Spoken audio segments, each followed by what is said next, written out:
Debido a que nuestro trabajo se basa en el estudio de las relaciones de los pulmones, debemos destacar que los mismos forman parte del sistema respiratorio que se compone por la nariz, la faringe, la laringe, la tráquea, los bronquios y los pulmones, dando así pie entonces para introducirnos en el estudio de ellos.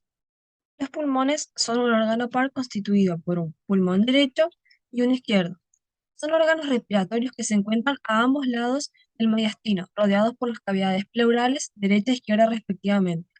El pulmón derecho es normalmente un poco mayor que el izquierdo, debido a que en el mediastino medio se encuentra el corazón, que está más inclinado a la izquierda que a la derecha. Cada pulmón tiene forma de medio cono con una base, un vértice, dos caras y tres bordes. La base se apoya en el diafragma. El vértice se proyecta por encima de la costilla 1 hacia la raíz del cuello. Las dos caras, la cara costal queda inmediatamente adyacente a las costillas y los espacios intercostales de la pared torácica. Y la cara mediastínica se apoya sobre el mediastino anteriormente y la columna vertebral posteriormente, que contiene el hilo pulmonar en forma de coma a través del cual se entran y salen diversas estructuras. Aquí podemos ver al hilo. Los tres bordes. El borde interior del pulmón es agudo y separa la base de la superficie costal de la superficie medial. A diferencia de los bordes anterior e inferior que son agudos, el borde posterior es liso y redondeado.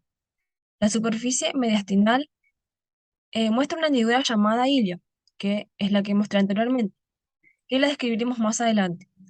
En la superficie medial, el pulmón izquierdo tiene una muesca denominada impresión cardíaca, que es donde el corazón presiona contra él. Parte de este es visible en el sentido anterior como una forma de media luna, la escotadura cardíaca, que se encuentra en el margen del pulmón. Bueno, el pulmón derecho tiene tres lóbulos y dos fisuras que normalmente los lóbulos se mueven libremente entre sí debido a que están separados casi hasta el hilio por imaginaciones de la pleura visceral y estas imaginaciones forman las fisuras, donde está la fisura oblicua que separa el lóbulo inferior del superior y del lóbulo medio del pulmón derecho y la fisura horizontal que separa el lóbulo superior del lóbulo medio. La superficie medial del pulmón derecho es adyacente a numerosas estructuras importantes del mediastino y en la raíz del cuello, y que entre ellas incluyen el corazón, la vena cava inferior, la vena cava superior y la vena ácidos que podemos ver acá y el esófago. Y la arteria y vena subclavia derecha rodean y se encuentran relacionadas con el lóbulo superior del pulmón derecho. Este, cuando pasan por encima de la cúpula de la pleura cervical hacia la axila. Y con respecto al pulmón izquierdo, consta de dos lóbulos separados por una fisura oblicua, que esta es ligeramente más oblicua que la fisura correspondiente del pulmón derecho, y la superficie medial del pulmón izquierdo también que adyacente a numerosas estructuras importantes en el mediastino y la raíz del cuello, y estas incluyen el corazón, el callado aórtico, la aorta torácica y el esófago. Y la arteria y vena subclavia, que se pueden ver acá, izquierda, rodean y están relacionadas con el lóbulo superior del pulmón izquierdo cuando pasan por encima de la cúpula de la pleura cervical hacia la axila también. Cada pulmón tiene un sistema ramificado de tubos que permiten el paso del aire. A este se le denomina árbol bronquial. Se extiende desde el bronquio principal hasta casi 65.000 bronquiolos terminales. A partir de la bifurcación de la tráquea, como podemos ver en la imagen, el bronquio principal derecho o primario mide de 2 a 3 centímetros de largo. Este es un poco más ancho y vertical que el izquierdo. El bronquio principal derecho cede a tres ramas: bronquio lobular superior, medio e inferior, o también secundarios, donde cada lóbulo, cada bronquio lobular, perdón, cede a cada lóbulo del pulmón. En este caso, el derecho tiene tres lóbulos, por lo que cada uno va a ceder a cada lóbulo. El bronquio principal izquierdo es de casi 5 centímetros de largo y un poco más estrecho y horizontal que el derecho. Cede un bronquio lobular superior y uno inferior a cada lóbulo del pulmón izquierdo. A diferencia del derecho, el pulmón izquierdo tiene dos lóbulos. En ambos pulmones, los bronquios lobulares se ramifican en bronquios segmentarios o terciarios. Hay 10 de estos en el pulmón derecho y 8 en el izquierdo. Los bronquios principales descansan sobre anillos con forma de C de cartílago y alino, como la tráquea, mientras que los bronquios lobulares y segmentarios se apoyan en láminas cartilaginosas, con forma de media luna superpuestas. Todos los bronquios están recubiertos con epitelio cilíndrico pseudo-estratificado ciliado, pero las células son más cortas y el epitelio resulta más delgado a medida que avanza en sentido distal. La lámina propia tiene una cantidad abundante de glándulas mucosas y túbulos linfocíticos. Todas las divisiones del árbol bronquial tienen una cantidad sustancial de tejido conjuntivo elástico, y la mucosa también tiene una capa bien desarrollada de músculo liso y mucosa muscular. Los bronquiolos son continuaciones de las vías respiratorias que carecen de cartílago de soporte. Miden 1 milímetro o menos de diámetro. La parte del pulmón es ventilada por un bronquiolo del lobulillo pulmonar. Los bronquiolos tienen un epitelio cúbico ciliado y una capa bien desarrollada de músculo liso en las paredes. Cada bronquiolo se divide en 50 a 80 bronquiolos terminales.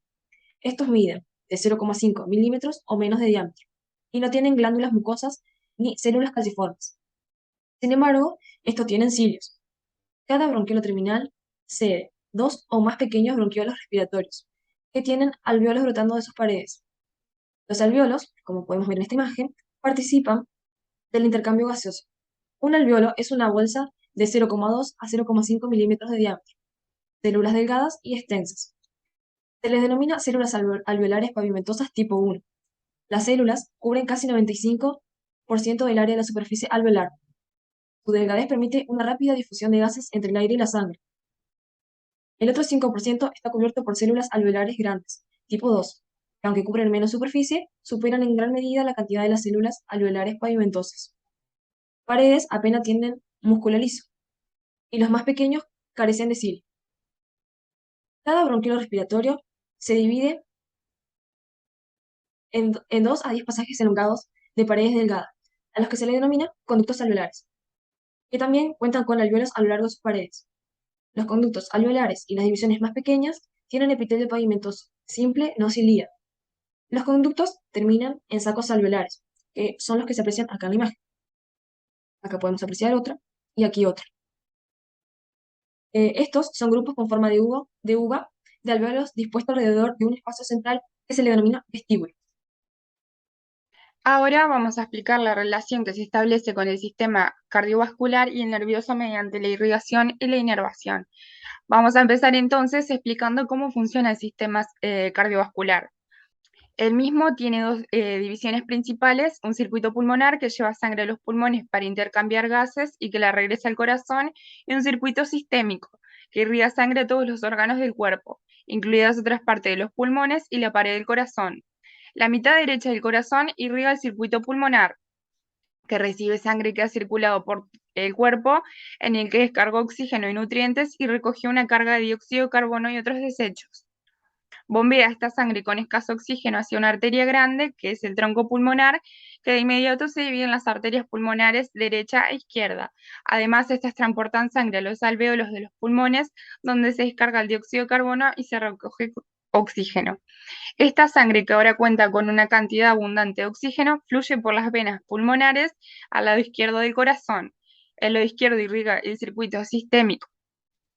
Entonces, la sangre lo deja por medio de otra arteria grande, la aorta, la cual recorre una especie de vuelta no invertida, el callado aórtico, y pasa hacia abajo en sentido posterior al corazón. El callado aórtico es de arterias que irrigan la cabeza, el cuello y las extremidades superiores. Luego la aorta viaja por las cavidades torácica y abdominal y proporciona arterias más pequeñas a los demás órganos, antes de ramificarse en las extremidades inferiores. Después de circular por el cuerpo, la nueva sangre desoxigenada regresa al lado derecho del corazón, sobre todo por dos grandes venas, que son la cava superior, que drena la parte superior del cuerpo, y la cava inferior, que drena todo lo que se encuentra debajo del diafragma. Ahora, a continuación, tenemos una imagen del pulmón derecho, una imagen del pulmón izquierdo, y vamos a ver esta irrigación y esta conexión más de cerca. Entonces, el pedículo de cada pulmón es un corto grupo tubular de estructuras que conectan el pulmón a las estructuras del mediastino. Está cubierto por un manguito de pleura mediastínica que se refleja sobre la superficie del pulmón en forma de pleura visceral. La región delimitada por esta reflexión pleural en la superficie medial del pulmón es el ilio, que lo podemos ver acá y acá también. A través de él entran y salen estructuras. En el mediastino, el nervio vago pasa inmediatamente posterior a los pedículos pulmonares, mientras que los nervios frénicos pasan inmediatamente anteriores a ellos. En el interior del pedículo y el ilio se encuentran una arteria pulmonar, dos venas pulmonares, un bronquio principal, los vasos bronquiales, nervios y linfáticos. Vamos a continuar trabajando con la siguiente imagen y acá podemos apreciar por un lado la arteria pulmonar derecha que se ve acá, que como se puede ver es más larga que la izquierda y discurre a través del mediastino y pasa anteriormente y ligeramente inferior a la bifurcación de la tráquea y anterior al bronquio principal derecho. Posteriormente a la aorta ascendente y a la vena cava superior que se ven acá que están cortadas y a la vena pulmonar superior derecha. La arteria pulmonar derecha entra en el pedículo pulmonar que vimos anteriormente y da una rama para el lóbulo superior del pulmón. El tronco principal, que se puede ver acá, continúa a través del ilio pulmonar, da una segunda rama recurrente para el lóbulo superior y después se divide para irrigar a los lóbulos medio e inferior, como se puede ver en la imagen.